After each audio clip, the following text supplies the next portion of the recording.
नमस्कार व्यूअर्स, मैं हूं अमीश देवगन और हमारे साथ इस समय बेहद एक्सक्लूसिव बातचीत करने के लिए मौजूद हैं मध्य प्रदेश के मुख्यमंत्री और भारतीय जनता पार्टी की प्रचंड जीत के बाद पहली बार विस्तार से संवाद करने के लिए मध्य प्रदेश के मुख्यमंत्री शिवराज सिंह चौहान जी। शिवराज जी, आपका अभिनंदन है न्यूज 18 पर। मुझे याद आता है जी, धन्यवाद, नमस्कार जी। मुझे याद आता है कि जब मैं आपका संवाद कर रहा था भोपाल के अंदर होटल ताज में, तो मैंने आपसे एक सवाल पूछा था कि शिवराज जी अब की बार क्या होगा, तो आपने बोला था कि अब की बार सरकार तो बनेगी ही और बड़ी कंफर्टेबल मेजॉरिटी के साथ बनेगी।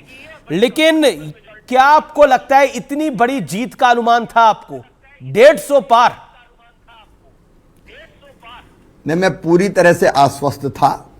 मैं तो कंफर्टेबल इसलिए कहता था मेजॉरिटी कि वो लोग बड़बोला ना समझें, लेकिन जनता के बीच जी जो रिस्पांस मिल रहा था वो इतना जबरदस्त था कि साफ दिखाई देता था कि वो आशीर्वाद के रूप में और वोट के रूप में भी परिणत होगा। और इसलिए मैं पूरी तरह से आश्वस्त था कि भारतीय जनता पार्टी भारी विजय प्राप्त करेगी। जी, लेकिन बम्पर ये जो जीत हुई है, ये शिवराज का काम बोला है या मोदी जी का मैजिक का असर है?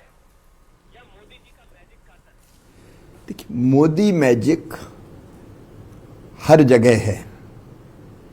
मोदी जी के प्रति देश और प्रदेश की जनता जी के मन में असीम श्रद्धा का भाव है, अडिग विश्वास है। नरेंद्र मोदी जी, ये नाम ही ऐसे हैं नरेंद्र मोदी जी कि पत्थर पे अगर चुनावी वैतरणी पार करने के लिए नाम लिख दिया जाए जी तो सफलता का पुल तैयार हो जाता है।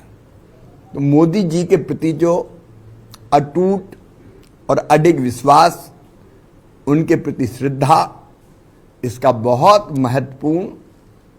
महत्वपूर्ण योगदान है। और मैं स्वयं ये मानता हूं जी कि हम सौभाग्यशाली है कि इस युग में पैदा हुए जब नरेंद्र मोदी जी भारत के प्रधानमंत्री हैं। उनके नेतृत्व में देश को और प्रदेश को विश्वास है और एक वैभवशाली, गौरवशाली, संपन्न, समृद्ध और शक्तिशाली भारत का निर्माण हो रहा है। हम सब भारतवासियों का सीना गर्व से फूल जाता है। तो मोदी जी का नाम, उनकी जो सभाएं हुई, उनका असर और प्रभाव, और डबल इंजन की सरकार जी मोदी जी के नेतृत्व में दिल्ली ने हमको बहुत दिया है।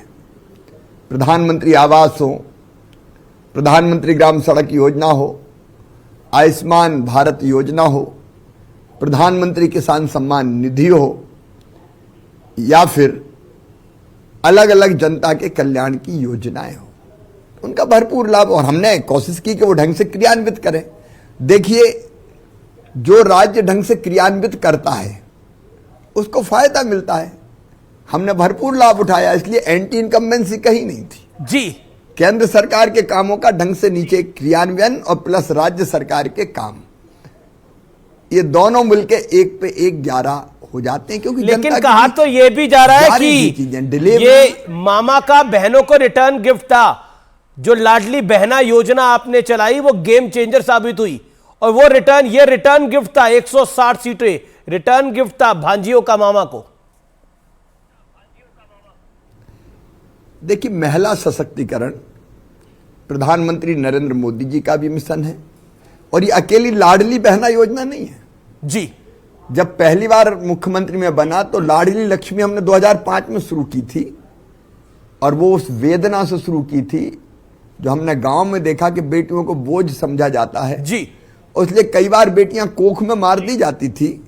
सेक्स रेशियो बदल गया था, 1000 बेटों पर 912 बेटियां पैदा हो रही थी। जब पहली बार मौका मिला तो हमने बनाई लाडली लक्ष्मी योजना। मन में यह संकल्प था कि मध्य प्रदेश में बेटी पैदा हो तो लखपति हो, बोझ ना लगे, वरदान बने। आज 40 लाख लाडली लक्ष्मी बेटियां मध्य प्रदेश में हैं जो इस योजना का लाभ उठा रही है। लाडली लक्ष्मी के बाद हमने कन्या विवाह योजना बनाई, फिर मध्य प्रदेश पहला राज्य था जिसने 50% रिजर्वेशन स्थानीय निकाय के चुनाव में अपनी बहनों और बेटियों को दिया। इसके बाद हमने गवर्नमेंट सर्विसेज में 35% रिजर्वेशन हमने दिया है। पुलिस की भर्ती में भी 35% रिजर्वेशन बेटियों को। फिर अगर बेटी या बहन के नाम पर संपत्ति खरीदें तो स्टाम्प शुल्क नाम मात्र का कर दिया। संबल जैसी योजना बनाई, मातृ वंदना जैसी योजना प्रधानमंत्री जी की योग्य क्रियान्वयन किया। तो एक लंबी श्रृंखला थी महिला सशक्तिकरण की, इसलिए विश्वास हम में था लोगों को। उसकी अगली कड़ी बनी लाडली बहना योजना। मैं देखता था कि अगर बहनों को 1500 रुपए की जरूरत भी पड़ जाती थी, गरीब बहनों को, तो हाथ फैलाने पड़ते थे। तब मन में एक विचार आया कि बहनों का खाता हो, उस अकाउंट में उनके हर महीने पैसे जाएं। इसकी शुरुआत अमीश जी आज आपने पूछा है तो मैं बताता हूं जी। 2017 में हमने बेगा, भारिया, सहरिया जी, जो गरीब जनजाति से, सबसे पिछड़ी जनजाति से बहनें आती थी, उनके लिए योजना मैंने बनाई थी, मुख्यमंत्री आहार अनुदान योजना। और हम उनके खाते में 1000 रुपया डालते थे। उसका इतना सकारात्मक उपयोग उनने किया कि परिवार में बच्चों के पोषण का स्तर सुधर गया। तो मुझे लगा कि बहनें कभी भी पैसे का दुरुपयोग नहीं करेगी। अगर उनके पास पैसा जाएगा तो परिवार के कल्याण में इस पैसे का उपयोग होगा। और तब यह विचार आया कि केवल बेगा, भारिया, सहरिया बहनों को नहीं, हम सब बहनों के खाते में पैसा डालेंगे जी। और फिर लाडली बहना योजना बन गई। मैं सच बताता हूं, जब मैंने बहनों से पूछा इस योजना का इंपैक्ट क्या है, उनका पहला उत्तर था, सबसे पहली चीज तो ये हुई है कि हमारे घर में हमारी इज्जत बढ़ गई है। सास प्रेम से बोलती है, पति का भी देखने की दृष्टि और बोलने का लहजा बदल गया है, और हम आत्मसम्मान के साथ अब जी रहे हैं। कई बहनों ने अलग अलग काम प्रारंभ कर दिए। किसी ने सेकंड हैंड सिलाई की मशीन खरीद ली, किसी ने चाय की गुमटी खोल ली, किसी ने सब्जी की दुकान खोल ली, और उनकी आजीविका चलने लगी। तो अद्भुत थी योजना जिसने उनकी जिंदगी में बदलाव किया। और ये सच है अमीश जी, उनने भी कोई कसर नहीं छोड़ी। जब मैं इलेक्शन कैंपेन के लिए भी जाता था, या उसके पहले भी आचार संहिता के आपने तो एक साल में मैं एक नोट पढ़ रहा था, मैं एक अखबार में लेख पढ़ रहा था, आपने तो एक साल में कितने दौरे करे हैं। अगर मैं उन दौरों की हिसाब किताब निकालूं तो मुझे लगता है कि 165 विधानसभाओं में तो आपने खुद ही आचार संहिता लगने के बाद प्रचार किया है। तो मतलब ये जो मैं एक सवाल आपसे पूछना चाहता हूं, क्योंकि ये जब इलेक्शन चल रहा था तो आपको भी तो थकान होती होगी, आपको लगता होगा कि अब ये इलेक्शन कब समाप्त हो। मामा थकता नहीं है जी, मैं लगातार काम करता रहता हूं। ये ईश्वर की कृपा है कि हमने चुनाव के पहले भी चुनाव के जैसे ही काम किया। पूरे प्रदेश का कोई कोना मैंने नहीं छोड़ा। लाडली बहनाओं के हमारे 52 जिलों में सम्मेलन हुए, जिनमें 50,000 से लेकर 1 लाख तक संख्या बहनों की होती थी। और मैं बहनों से संवाद करता था। ये आचार संहिता के पहले, और आचार संहिता के बाद 165 सभा हम कर पाए, दिन और रात दौड़ के की। उस सभाओं के अलावा भी फिर अलग बैठ के टेलीफोन पे बात, रणनीति बनाने के काम, अनेकों तरह के कामों में लगे रहते थे। और ये ईश्वर की कृपा है कि एक जज्बा, जिद और जुनून दिल में था कि मध्य प्रदेश की प्रगति और विकास के लिए फिर से भाजपा की सरकार जरूरी है। मोदी जी के साथ चलने वाली सरकार चाहिए ताकि मध्य प्रदेश भी आगे बढ़ सके। और इसलिए लेकिन एक बात शिवराज जी माननी पड़ेगी, गुजरात के बाद मध्य प्रदेश एक ऐसा किला हो गया है भारतीय जनता पार्टी का जिसे हिलाना नामुमकिन है। गुजरात में 150 वाली जीत और मध्य प्रदेश में भी 160 वाली जीत।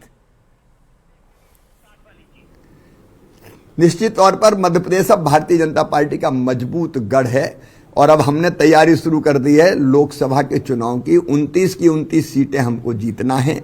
पिछले बार हम जीते थे 2014 में 28, 2019 में जीते थे 29, 2014 में 27, 2019 में 28 जी। और इस बार हम 29 की 29 सीटें जीतने की तैयारी कर रहे हैं। मध्य प्रदेश बहुत मजबूत गढ़ है भारतीय जनता पार्टी। यानी आप छिंदवाड़ा में कमलनाथ जी के सपुत्र नकुलनाथ की सीट भी नहीं छोड़ेंगे। अभी तो वो मिलके गए हैं थोड़ी देर पहले आपसे, तो कमलनाथ जी जब मिलने के लिए आए तो क्या बोले? इतना हमारा लक्ष्य है जी।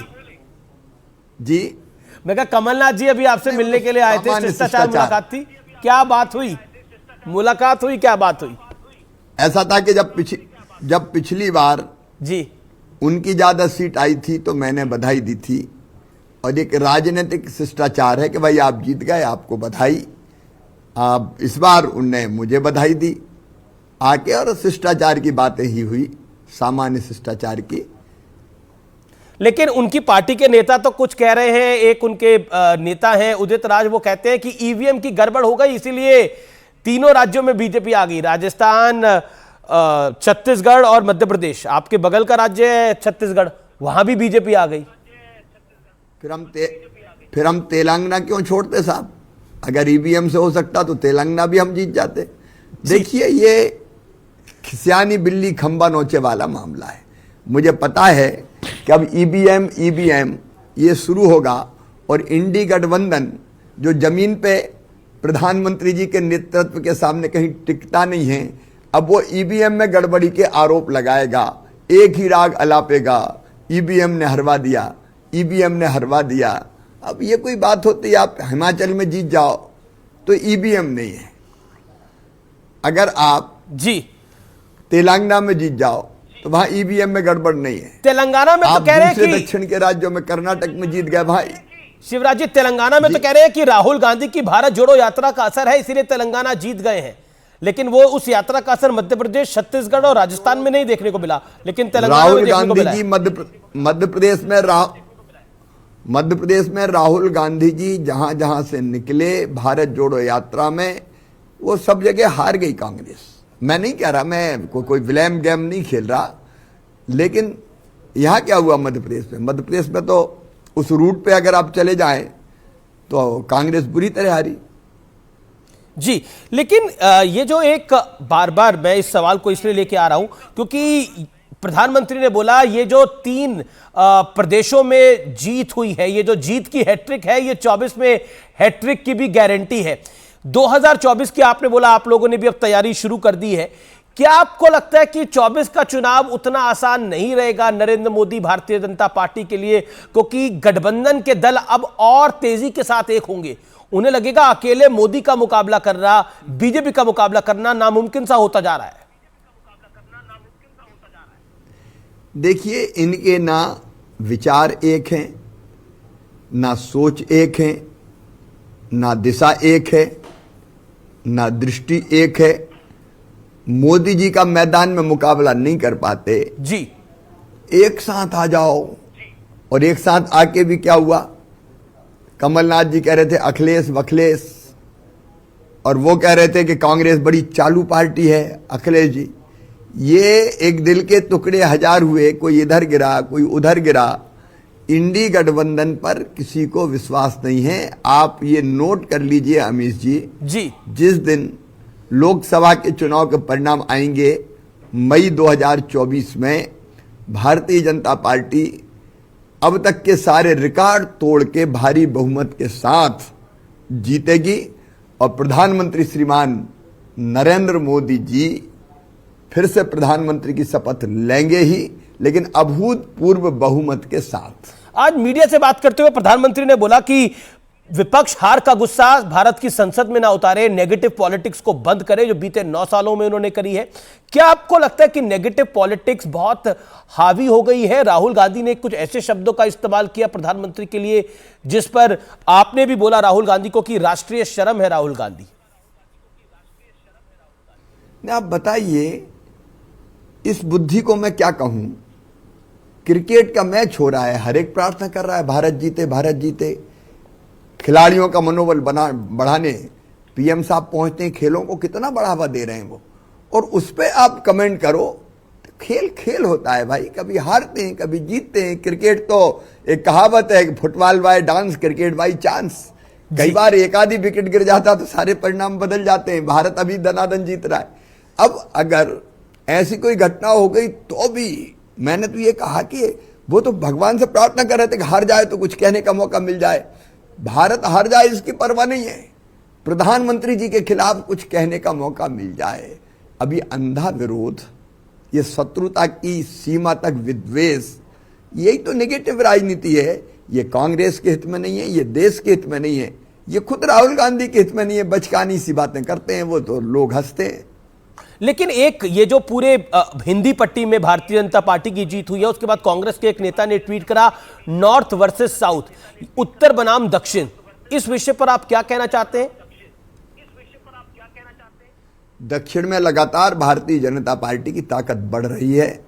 तेलंगाना में भी हमारी ताकत बढ़ी है। आपने देखा हमारी प्रभावी उपस्थिति अनेक राज्यों में दक्षिण में है। और ये ऐसे लोग हैं कि जो देश को बांटने के लिए किसी भी सीमा तक कुछ भी कह दो।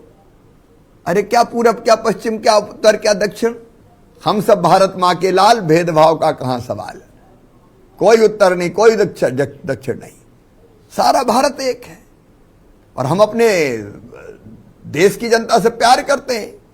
हम मेरे तमिलनाडु के भाई बहन, केरल के भाई बहन, आंध्र के भाई बहन, कर्नाटक के भाई बहन, तेलंगाना के भाई बहन, हमारे भाई बहन, हम सब भारत माता के बेटे बेटियां हैं। इस तरह का सोच ये तो देश के खिलाफ जाता है भाई। सब एक है हम सब।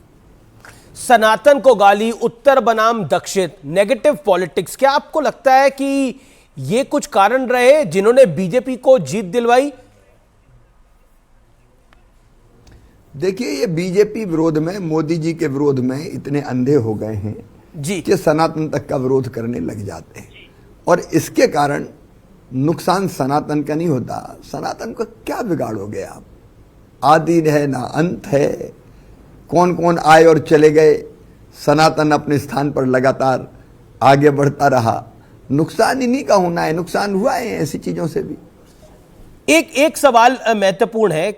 इंडिया अलायंस की आप बहुत बात कर रहे हैं, लेकिन ममता बनर्जी ने कुछ देर पहले आज ही बोला, उन्होंने बोला कि अगर ठीक से सीट शेयरिंग हो जाए तो बीजेपी को हर प्रदेश में हराया जा सकता है।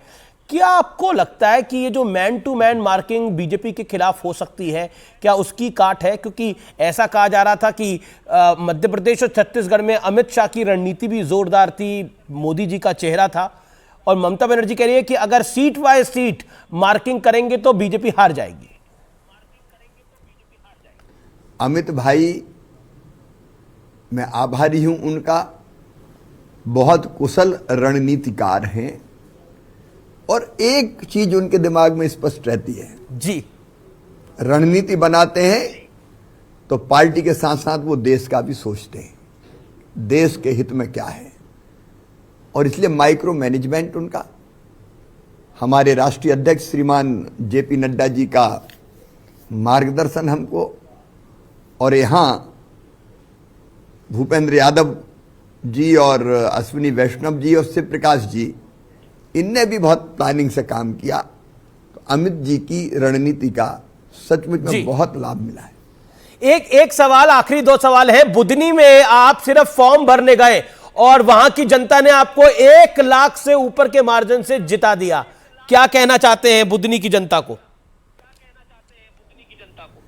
देखिए, वैसे तो पूरा मध्य प्रदेश मेरा परिवार है। जी जी, मैं नेता नहीं हूं, मुख्यमंत्री के रूप में काम नहीं किया, सब भाई बहन और भांजे भांजी हैं। लेकिन बुधनी की जनता अद्भुत है, मैं प्रणाम करता हूं। मुझे कह देते हैं कार्यकर्ता और जनता कि भाई फॉर्म भर के आना, फिर मत आना, केवल वोट डालना और चले जाना। और मैं किसी भी चुनाव में बुधनी नहीं गया और पहले से ज्यादा वोट से मैं जीत जाता हूं। और एक बात और, जब बात निकली है तो मैं आपको बताना चाहता हूं कि बुधनी की जनता मुझे चुनाव लड़ने के लिए पैसा देती है।